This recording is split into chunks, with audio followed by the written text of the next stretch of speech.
ये मेरे को लगता है किसानों के लिए और हमारे जो अन्नदाता हैं उनके लिए ब्रह्मास्त्र है। ब्रह्मास्त्र कैसे, मैं बताता हूँ। जैसे हम लोग उत्तर प्रदेश में अपना गेहूं बेचने जा रहे हैं या चावल बेचने जा रहे हैं, और वो जा रहा है मान लीजिए मूल्य 1800 रुपए, 1800 रुपए क्विंटल वहां पे बिक रहा है, और यूपी में वही, दिल्ली में वही चीज 2200 रुपए क्विंटल बिक रही है। तो मैं किसान हूं, अब मेरे लिए इतना फ्रीडम है कि वहां से 2200 रुपए क्विंटल मैं आके दिल्ली में बेचूंगा, ना कि मैं वहां बेचूंगा अपने यूपी में। 400 रुपए पर क्विंटल का जो बेनिफिट होगा वो केवल और केवल मुझे होगा।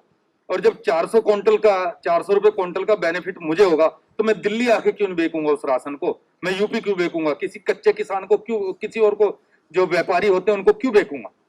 गवर्नमेंट अच्छे दाम पे लेगी, हम गवर्नमेंट को देंगे, गवर्नमेंट नहीं लेगी तो प्राइवेट जो गल्ला व्यापारी है हम उनको बेचेंगे। 400 रुपए क्विंटल पे मान लीजिए मैं 100 क्विंटल लेकर आया तो मेरे को तो 40,000 रुपए का लाभ हुआ ना जी।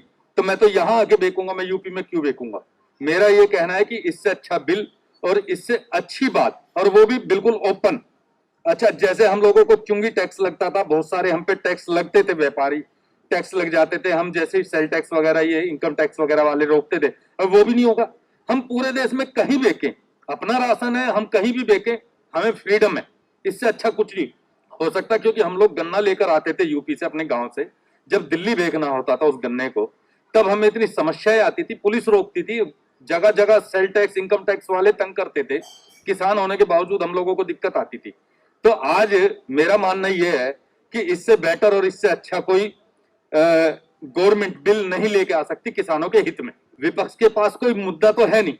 जैसे सीएए में इन्होंने लोगों को कंफ्यूज किया था, ठीक है, इसी प्रकार से केवल किसानों को कंफ्यूज कर रहे हैं। और हमारा देश का किसान समझदार तो है मगर सीधा है, भोला है।